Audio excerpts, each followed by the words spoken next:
प्रश्न ये उठता है कि ध्यान कैसे करूं। ध्यान करना सरल है, बहुत सरल है ध्यान करना। इसके लिए आपको योग वियोग सुयोग ये सब कुछ नहीं करना है। मैं बिल्कुल सरल प्रक्रिया बताता हूँ।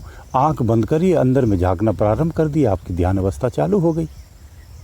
इतना सहज है, इतना साधारण है। इसको बढ़ा करके कुछ लोगों ने इसको इतना विशाल कर दिया है। कोर्स तो कुछ लोगों ने बना के रखे 6 महीने साल भर के। इन कोर्सों को पूरा करो तब जाके आपकी परिपक्वता आएगी। हर व्यक्ति स्वयं में परिपक्व होता है, हर व्यक्ति स्वयं में सक्षम होता है। आप किसी भ्रम में मत फंसिए। आप स्वयं में सक्षम हो तभी इस संसार में जी रहे हो और अपने समस्त कार्यों को कर रहे। आप इस चीज़ को क्यों भूल जाते हो? आप स्वयं में संपूर्ण सक्षम हो। आप सुखी या दुखी हैं, मैं इस विषय पे बात नहीं करता हूँ, क्योंकि वो आपकी स्थिति है कि आप दरिद्रता में रहते या संपन्नता में रहते, ये विषय अलग है। लेकिन आप शरीर से, अंदर से आप पूर्ण सक्षम हैं। आप अपनी दरिद्रता भी मिटा सकते, आप उस परम तत्व को भी पा सकते हैं। ये दोनों सक्षमताएं आपके पास हैं। ध्यान कैसे करना है? इतना सरल है। आंख बंद करिए, अंदर में झांकिए। जब आप अंदर में झांकेंगे तो परमात्मा के दृश्य होंगे, उसकी दुनिया दिखेगी। बाहर झांकेंगे तो संसार की दुनिया दिखेगी। तो हम ज़्यादातर बाहर ही झांकते हैं, अंदर के रहस्यों को नहीं जानते हैं। तो लोग उस रहस्य को बताने के लिए तमाम भिन्न भिन्न तरीकों की विधियाँ, पद्धतियाँ, नियम, संयम सब कुछ बना रखा है और उसी भ्रमजाल में उलझाए रहते हैं। आप अपने इस छोटे जीवन में आधा जीवन तैयारियों में कर देंगे, ध्यान और धारणा और समाधि तक नहीं पहुंचते हैं, बाकी अष्टांग आप करते रहेंगे। ये मैं अपना निजी विचार है। तो आप कब परमात्मा को पाएंगे? इस जीवन में संसार के भी कार्य करने आपको परमात्मा भी पाना है। इतना संभव सरल नहीं है और इतना जल्द भी नहीं हो पाता है।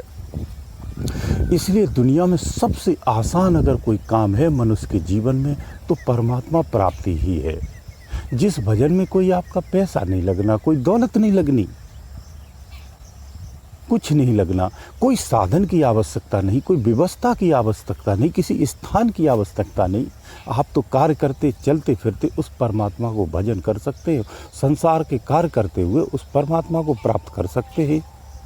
ये पद्धति हमारे ऋषियों मुनियों ने खोज करके दी है और वर्तमान में तमाम ऐसे साधक हैं जो आपके ही साथ रह करके आपकी ही जैसी बातें करते हो। आपके साथ रह करके आप पहचान नहीं सकते कि वो ये साधक है क्या है, और वो अंतर की यात्रा में इतनी उच्च कोटि को पा गए हैं कि आप कभी यकीन भी नहीं कर सकते हैं। और वो इस संसार में संसारियों की तरह रहते हैं, इस संसार का भी आनंद लेते हैं, उस परम तत्व का भी आनंद लेते हैं। ध्यान कैसे करना है? ध्यान बस आंख बंद करिए और त्रिकुटी पे ध्यान लगाइए और उसी पे स्तुति करिए। संसार में जितने भी नाम है, जिस नाम को भी जपते हो, क्योंकि उस परमात्मा का कोई नाम नहीं, वो अनामी है।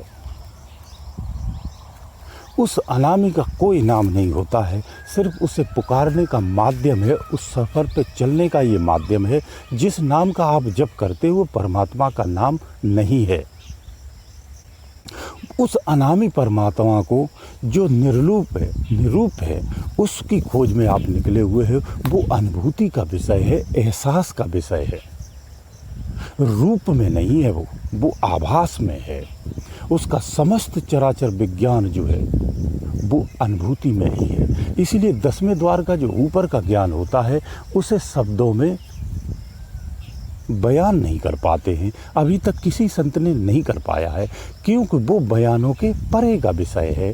बयानों के परे की अनुभूति है, वो अनुभूति का है। इसीलिए उसे शब्दों में नहीं पिरोया जा सकता है, रूप में नहीं बताया जा सकता है, कलरों में इंगित नहीं किया जा सकता है, क्योंकि उसका ना तो कोई कलर है, ना कोई रूप है, ना कोई उसका शब्द है। वो अनुभूति का विषय है। मैं बार बार बोलता हूँ, सिर्फ महसूस किया जा सकता है, वही सच्चा ज्ञान है। इसीलिए इसके अलावा संसार में आप जितना भी ज्ञान पाते, जितना भी चीज़ें पाते हैं, वो इसीलिए मिथ्या है। इस ज्ञान के तहत कहो कि ब्रह्म सत्य है, सकल मिथ्या है, तब सत्य है, तो बात यथार्थ होती है। लेकिन किसी किताब से पढ़ कर के, किसी से सुन कर के अगर आप बोलते हो कि ब्रह्म सत्य है, जगत मिथ्या है, तो अज्ञानता है। उसके विज्ञान को जानना होता है, उसकी परम सत्ता को जानना होता है, तभी वो परमात्मा आपको प्राप्त भी होता है। उसके लिए आपको अंदर में उतरना होता है। तो ध्यान कैसे करना है? त्रिकुटी से जब अंदर में आप प्रवेश करते हैं, तब जब अंदर में प्रवेश करेंगे तो ध्यान स्वतः से ही चल पड़ता है। इसमें आपको कोई जोर जबरदस्ती नहीं करनी होती है। आपका कार्य तो सिर्फ इतना है कि अंतर में अपने चित्त को एकाग्र करना है। जहाँ अपना चित्त एकाग्र किया है वहीं उसी पॉइंट पर आपका ध्यान भी होना चाहिए। उसी का सफ़र सबसे उत्तम और वही साधक उपलब्धियों को भी प्राप्त करता है। जो साधनाओं में देखता कहीं और है, ध्यान कहीं और लगाता है, ये बिखराव वाली साधनाएं होती जिसमें सफलताएं प्राप्त नहीं हो पाती हैं, भटक जाते हैं।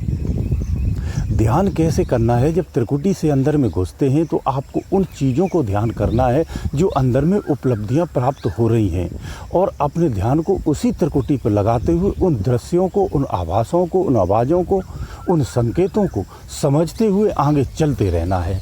ध्यान ऐसे करना है। ध्यान कैसे करना है? जब उपलब्धियां आपको मिलती हैं, उन उपलब्धियों में आपको भटकना नहीं है, आगे चलते रहना है, सहज में चलते रहना है।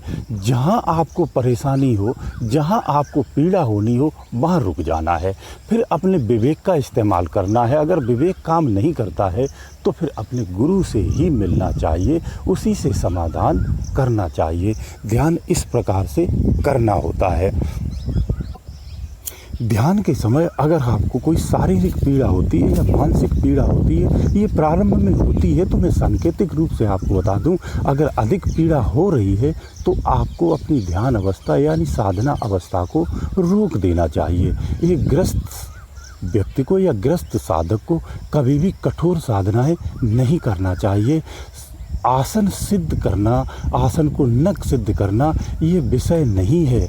आप जिस आसन पे जैसे बैठ सकते हैं उसी आसन पे उस परमात्मा को याद कर सकते, भजन कर सकते, साधना कर सकते, स्तुति कर सकते हैं और उन नियमों का पालन कर सकते हैं।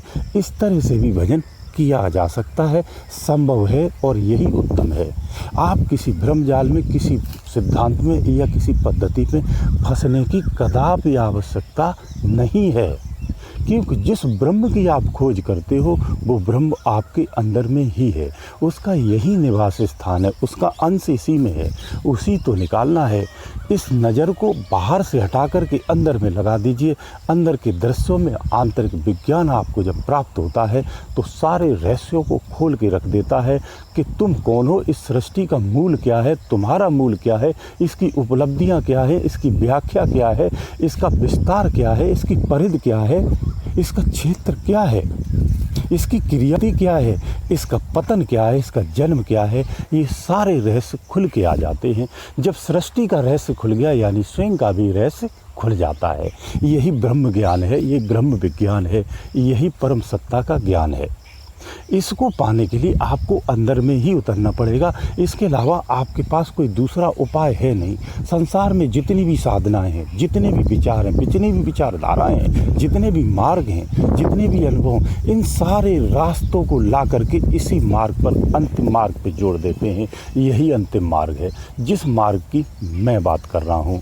इसी मार्ग से ही आप जा सकते हैं। बात योग की है तो सहज योग हो, कठिन योग हो, आप अपनी सुविधा अनुसार जिस रास्ते से चल रहे उससे चलिए।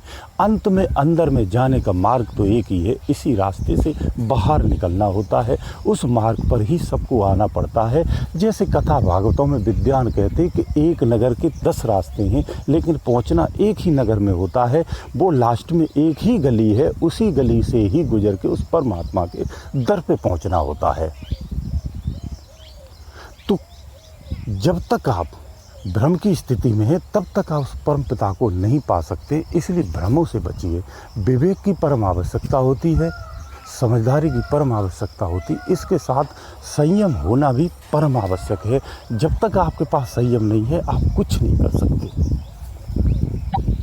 इसीलिए मैं आपको कहता हूँ कि मूर्ख मत बनिए, साधना करिए, और यही सबसे उत्तम तरीका है। मूर्ख बनोगे तो भटके तो हो ही, और भी भटक जाओगे, किसी के कहने में आ जाओगे, किसी के बहकावे में आ जाओगे और कहीं और चले जाओगे।